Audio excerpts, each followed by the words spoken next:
Week, I was in Nepal traveling to some of the most remote villages in Nepal that suffer from multi-dimensional poverty. And while many of these locations lacked food security and resources to a local water source, one thing that I definitely noticed was that everybody had the access to smartphones.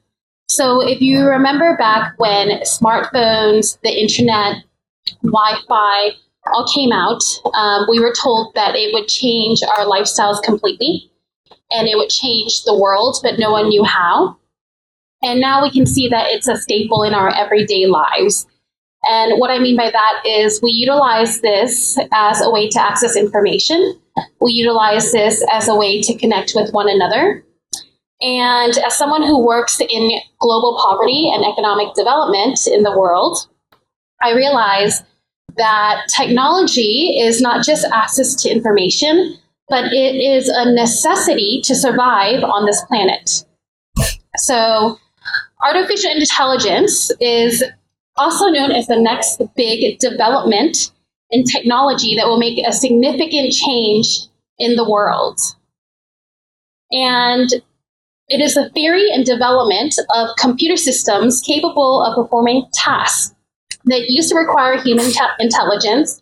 And these things were like making decisions, identifying patterns, in addition to recognizing speech.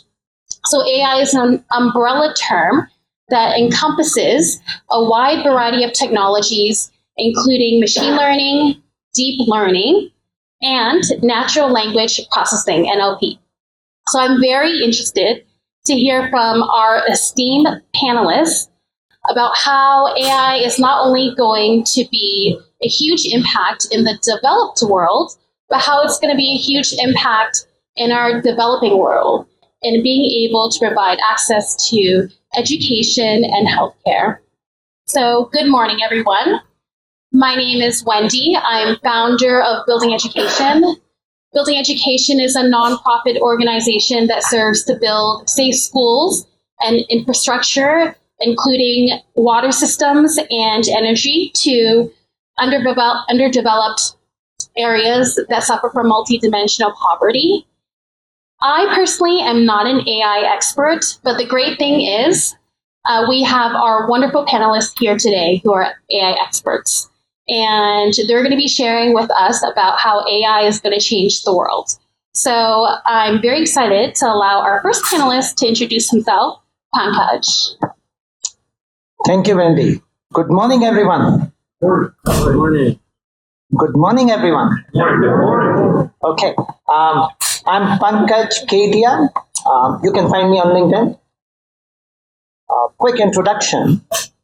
I was in Silicon Valley for about 2 decades, moved to San Diego over the last decade. First decade, I worked on the internet. It was the boom times from 95 to 2005. Second decade, we worked to take internet mobile with smartphones and tablets and so on. Third decade, we used IoT to proliferate devices and realize the promise of cloud. I've been working on AI throughout the last 3 decades, but now I'm all in AI. We'll talk more about that. So having seen the previous 3 technology revolutions, I am most excited about AI. It will be bigger than everything we have seen before. And we'll touch on why it is so. Number 2, I had the privilege to start a number of businesses as an entrepreneur inside Intel and Qualcomm. At Intel, I was early employee for the first modern laptops, tablets, and smartphones. And at Qualcomm, I started the wearable business. When you think of wearables, think of smartwatches, AR, VR, headset, new form factors like the AI pen. And to summarize, now I have gone on the dark side. I'm an investor. I'm investing in AI companies. I happen to be an early investor in NVIDIA, OpenAI, Anthropic, and few others. And this is my last job for the next 1 or 2 decades. It brings together everything that I have learned throughout my career. So thank you for having me.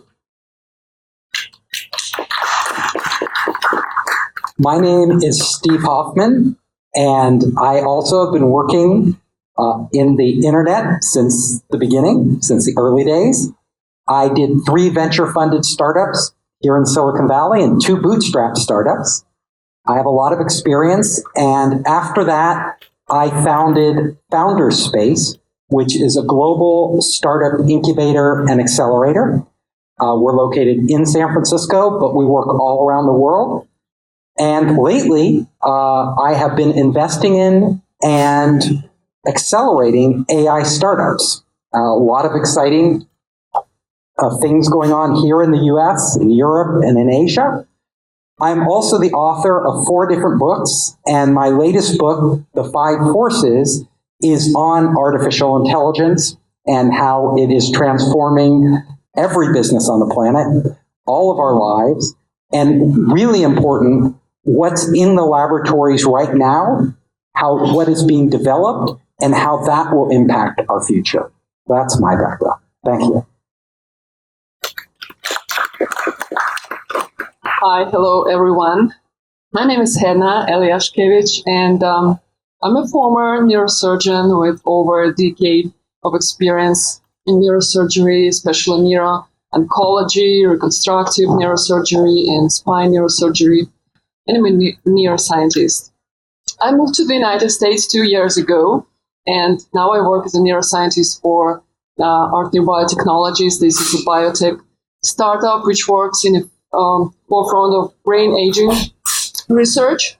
And I'm a co-founder of a startup for children with ADHD.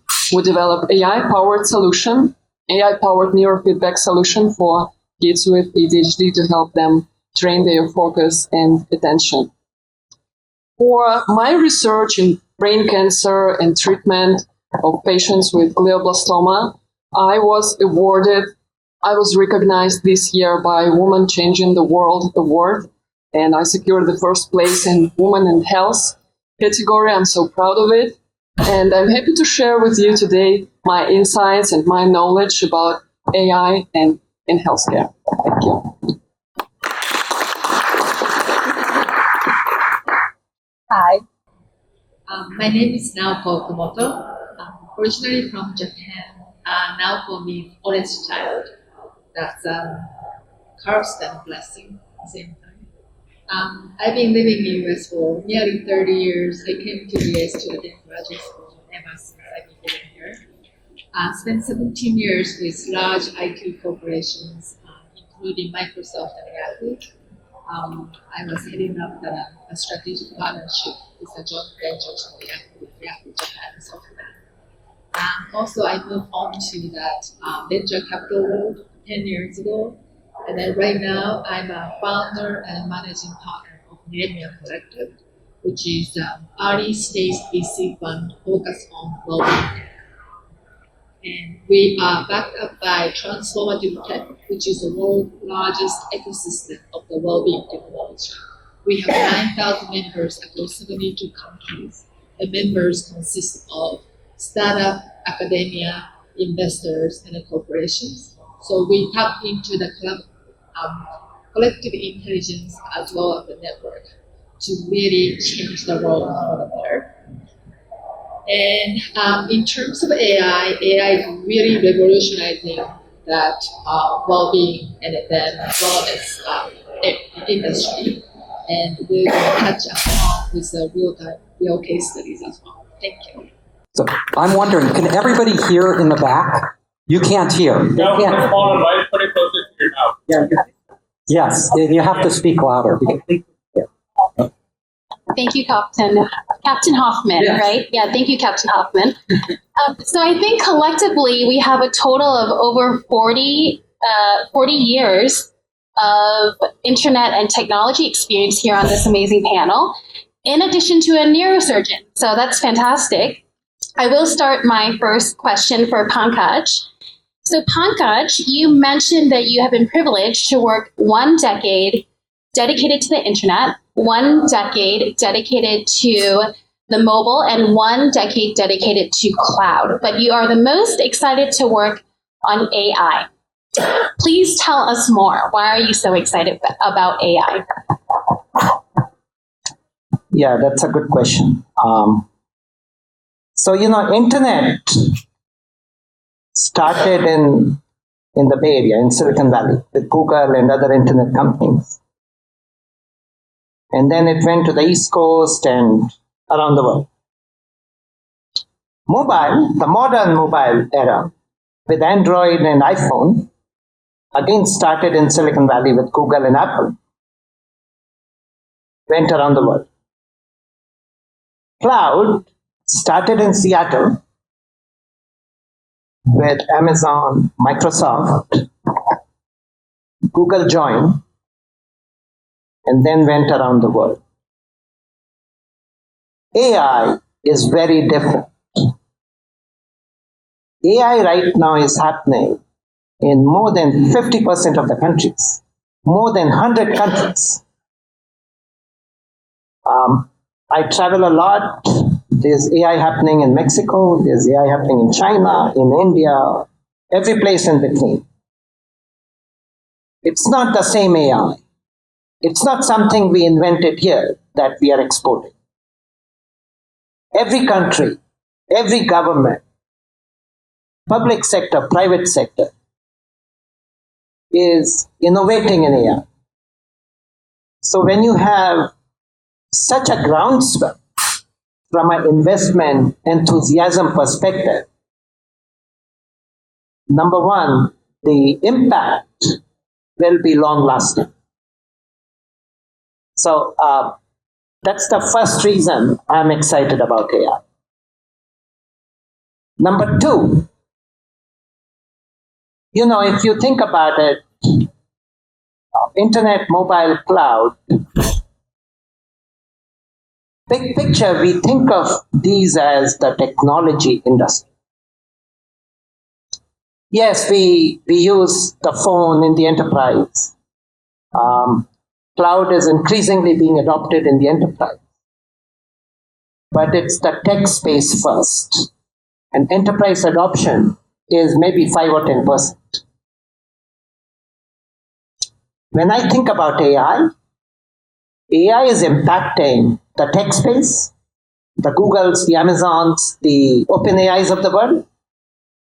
But more importantly, AI is beginning to impact every vertical sector. On this panel, we'll talk about healthcare and education and all kinds of verticals. Healthcare has not really changed for the last many decades. Education has not really changed for the last many decades. And then there is energy. And then there is the transportation space. Then there is manufacturing. Then there is retail. Then there is legal. And on and on. The promise of AI is not how it will change Silicon Valley.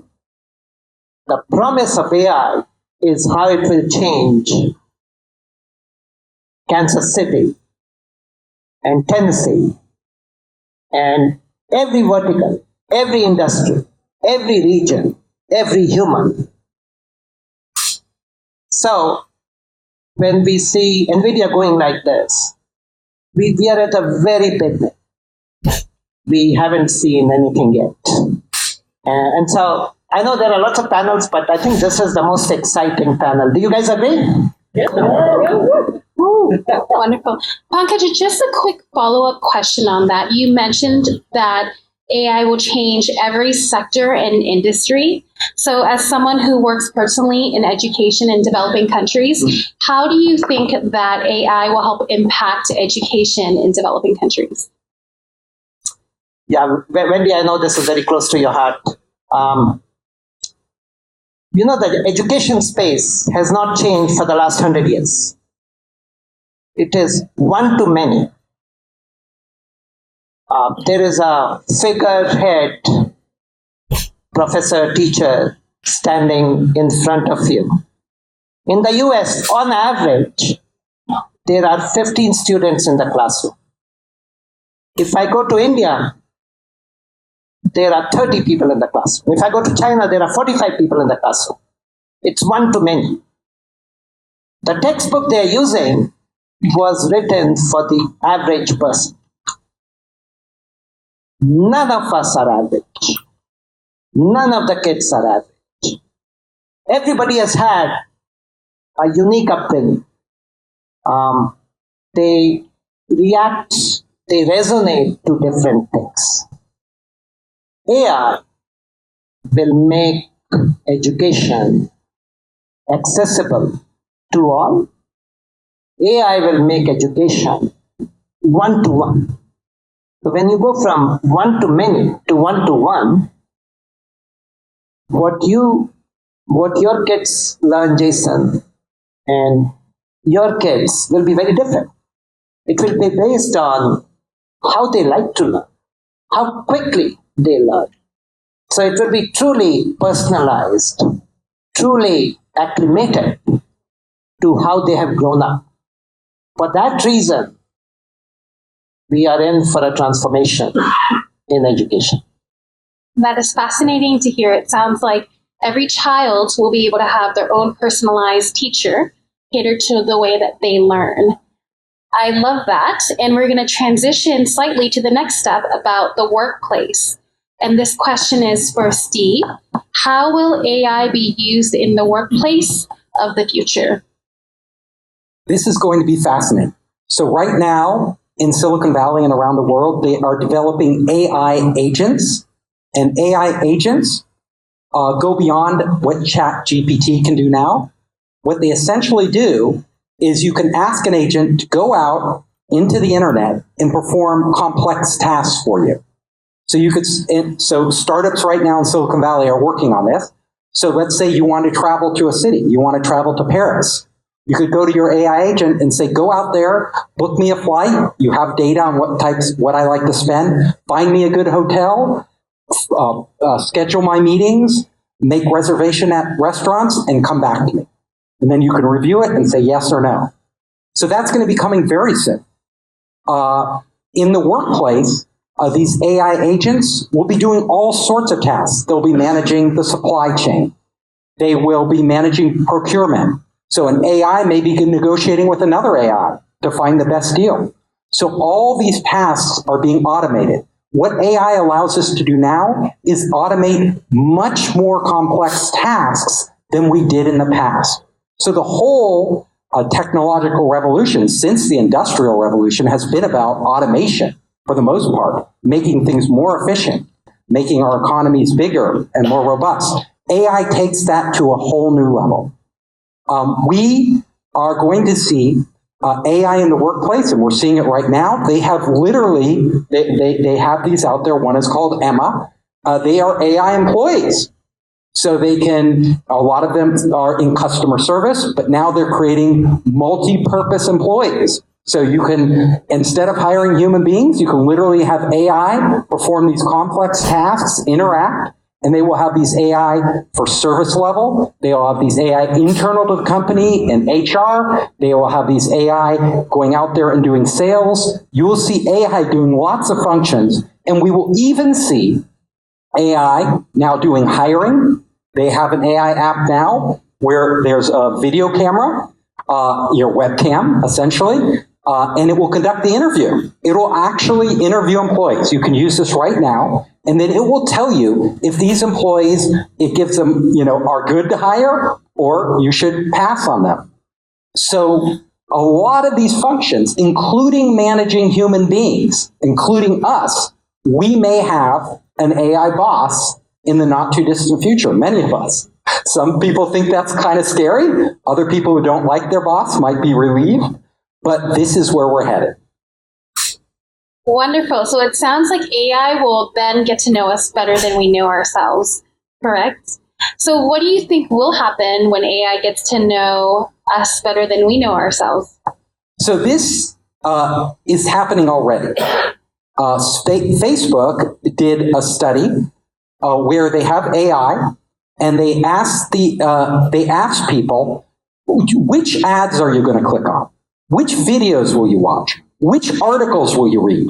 And the person would answer, oh, I'd read this article, not this. I'd watch this video, not that. And then they asked the AI what that individual would do. Guess who was right most of the time? The AI. Because the AI had the data. We all think we'll do something and then we do something else. A cute cat video comes up, we're saying, oh, I wouldn't watch that stupid video, but we're watching it, and the AI knows. So the more data an AI gathers on us, the better it will know us. You can already see this in your feeds, your Facebook feed, your TikTok feed, Instagram. All of these are being managed by AI. And AI's predictive capabilities are going to go up and up with time. And it's not just what we will do as individuals at work. AI will be predicting what other people what decisions they'll be making. So, for example, you may be asking ChatGPT of the future, I am negotiating a deal. What offer do you think they will take? What offer? And the AI will look at the history of all the data it has and come back with an answer.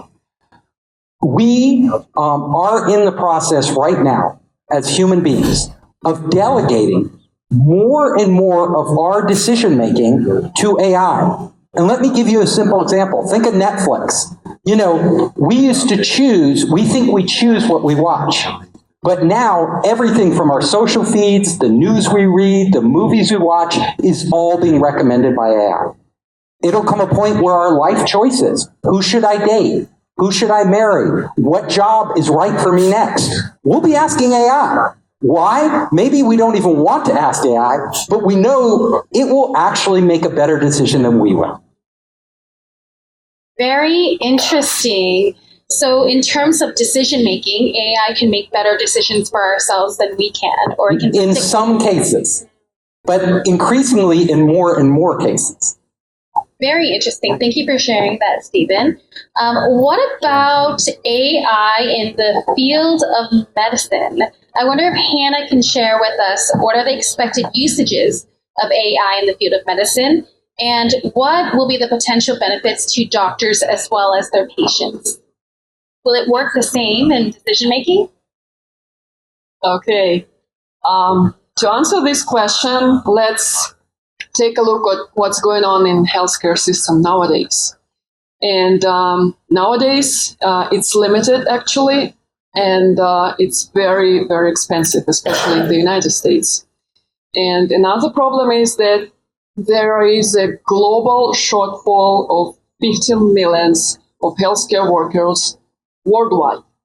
So how can we do? How can we fix it? AI can actually fix it because AI can offer different solutions for remote patient monitoring, for organizing follow-up care.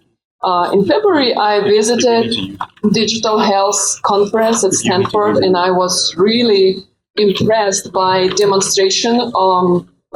of Hippocratic AI. This company created Gen AI for healthcare, so they created virtual assistants, and they can follow up discharged patients. They can follow up patients before some procedures and surgeries also. They can assess health, and it's even possible to do chronic care treatment and assistance through the whole process. So this is very important. AI can also analyze data from wearable devices and provide predictive care, and this is very important as well in the field. Another problem is current system is not actually healthcare system, unfortunately. It's a sick care system, let's be honest. And as a doctor, I do believe that it's crucially important to prevent diseases, first of all, predict them or catch them at the early stage. especially if we talk about oncology. I worked with patients with brain cancer for at least 10 years. I know what I'm saying. And for me, it's very hard to understand, for example, how in the United States it's possible to make ultrasound of left breast and not to make the right breast. This is the same organ, and some minor changes cannot be visible by human eye and even cannot be palpated. You cannot touch them. If you can palpate them, it's probably too late sometimes. So another implementation of AI in this field is early diagnosing of diseases and preventive and predictive care. For example, there are some companies, even here in San Francisco, like Eve Wellness, Ultrasound, AI breast cancer diagnosing. You can go there even without referral and do the schedule appointment and do investigation like in one day. And I'm grateful to AI for the possibility to do this. Another thing is, again, about imaging, about diagnostic imaging. MRI, there's no radiation. It's super informative for different conditions. You can catch minor changes, minor differences in very early stage and prevent some huge problems, some elephants. It's it's hard to treat heart diseases like cancer, for example. So there is a Prenova company, and they offer whole body MRI scan using AI. And again, you can do this procedure quickly and understand what's going on in your body. Talking about surgery, AI-powered robots can increase the accuracy of procedure and they can help to make this procedure more precise. As a neurosurgeon, I worked a lot with neuronavigation, where we can find a specific targeted place how to approach to any kind of tumor. It's so important because brain is such a vulnerable organ. And not only brain, every organ in our organism is vulnerable. So AI-powered robots and neuronavigation and extended reality, that's the future. I visited Mayo Clinic, a neurosurgical advances conference a few weeks ago, and I was impressed that even managing and treatment of brain aneurysms nowadays is possible with AI.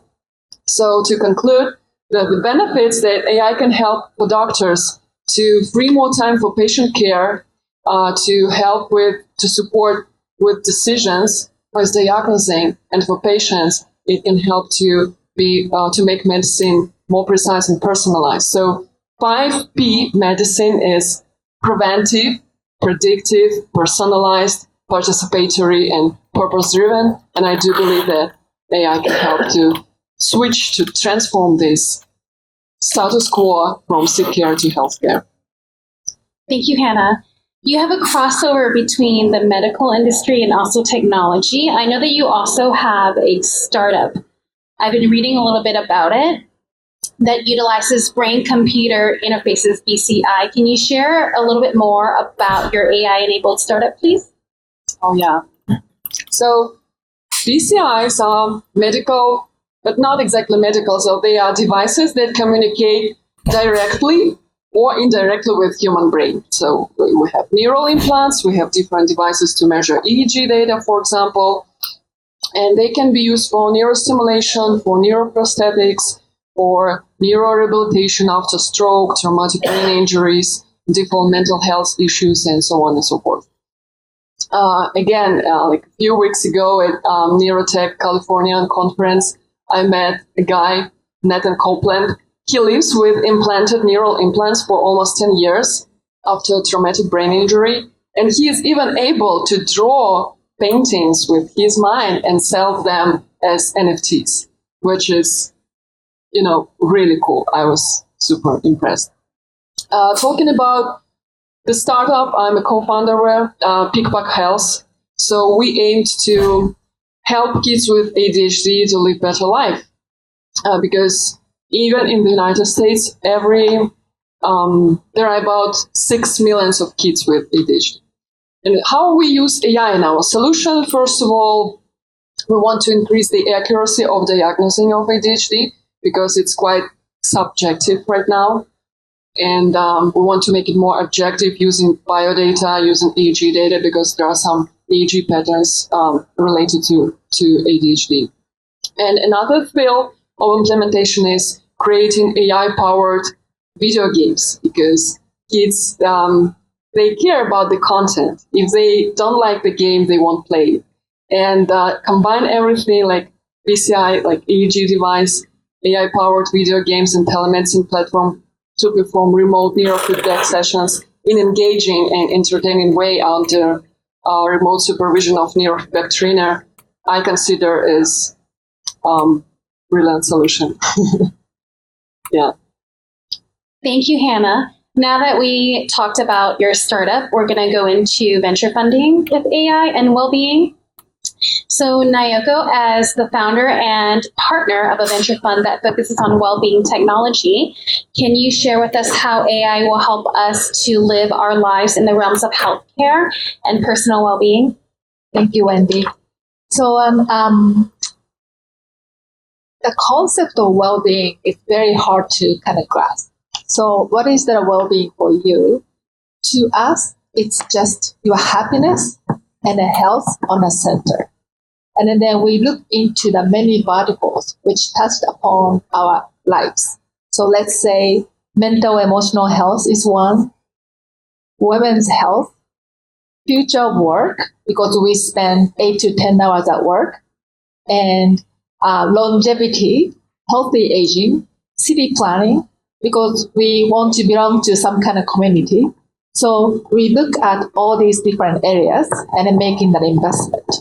And then the AI will be playing that pivotal role, really revolutionize the industry of well-being and wellness. So when I see the revolution change in the 3 areas, one is enhancing the communication between the patient doctors.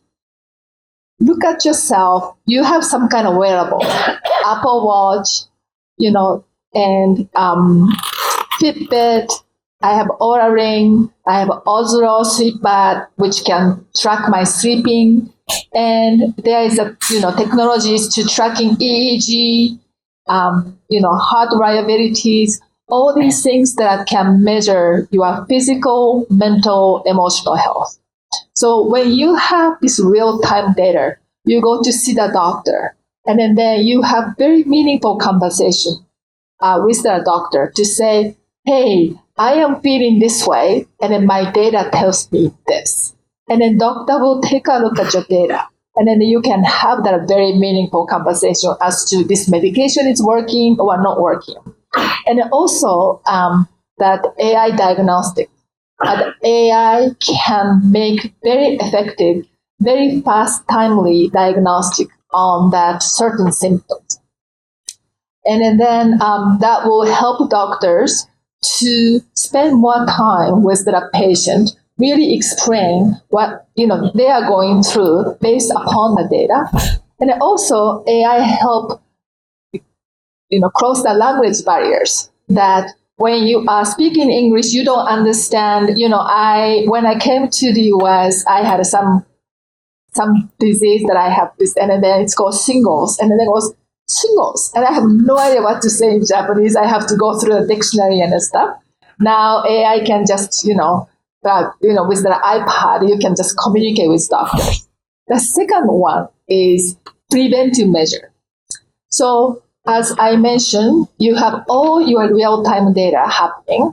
And then on top of that, your DNA data, your family history, how your stress level, all that combined, the AI can predict that what kind of disease or what kind of sickness or where the stress comes from that you are prone to.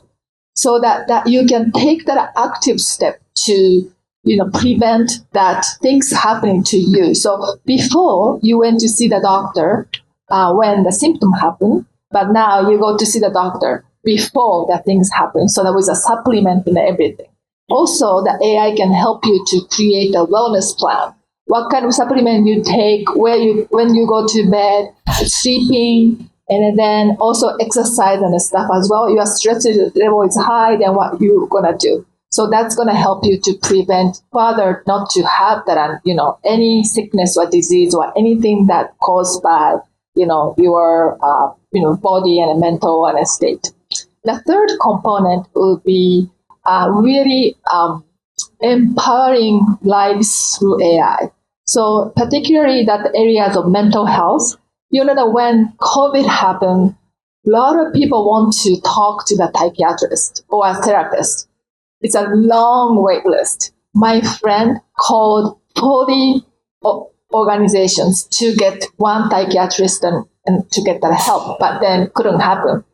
AI, infuse that mental health care can make people affordable and accessible to get some support from, powered by the AI. Also, chronic disease, that AI will help you to really understand what's going on in your body from the real-time data, and then really real-time monitoring of your chronic disease as well. So these are the happening, the three fields that are happening. Wonderful. Thank you so much, Nayuko. So for this next round, we're going into our rapid fire round. I'm going to ask each of you the same question. And what I would like is for you to give a one-word answer followed by 5 words. So in AI, we are seeing significant progress by both big tech and startups. So big tech such as Google, Meta, NVIDIA. And then we also are seeing a lot of progress when it comes to startups such as OpenAI and Tropics.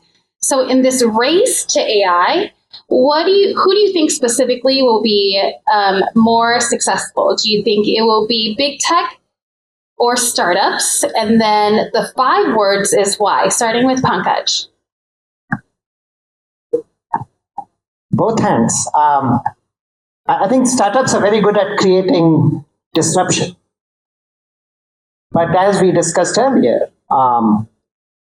big tech is very good at creating scale. And the impact of AI will come when you have scale across workplace, healthcare, and so on. More than 5 words. Yes, thank you, Pankaj. Captain Hoffman, you're next. Ditto. It's all about scale. It's all about money now. The one with the most money wins. Yeah, short answer, big companies. Even though startups, they are mission driven, it's not enough. Big companies, I guess they will win because they have more resources. I support previous speaker, and they have access to scalability. So startups for that speedy innovations and agility, but big company for the money to support that GPUs, and then this is gonna be just a volume game. So that's that answer. Thank you. Okay, next question in the rapid fire round. With AI, we are seeing new leaders come to the forefront. If you had to pick one person that you admire in AI, who would it be? So that one name, and then 5-word answer on why you admire them. Jensen Huang, humble, kind, visionary, funny, and committed. Ditto. I would pick the same one because he's not Elon Musk.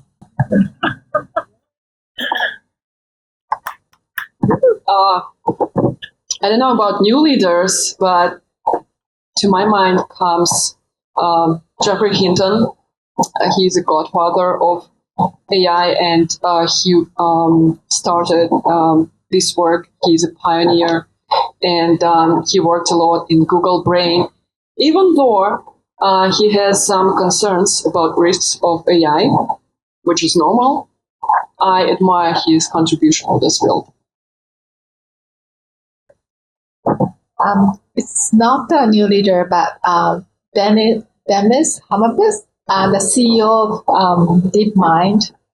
Back in 2017, I watched this documentary called AlphaGo, and then when I saw this AI beat up this world best Go player, I thought that wow, world is gonna change very very quickly, and I felt that a sensation that I learned about the internet, at the graduate school. So Wonderful, thank you. And I will also choose my favorite AI leader. My favorite is Andrew Ng because I work in education. So I know that Andrew Ng has created technology that's allowed us to democratize education and give access for everyone. So that's my answer. And just to conclude this panel, I'm going to do our takeaways or my personal takeaways for this. And I think the biggest one I got from Pankaj was I love the idea of the personalized one-to-one education system. Currently, in a lot of developing countries, even in the US, we're seeing that education is 50 to 1, so 50 students to 1 teacher, or even more than that. And so AI is going to enable us to be able to have one-on-one education, personalized to each student and how they learn.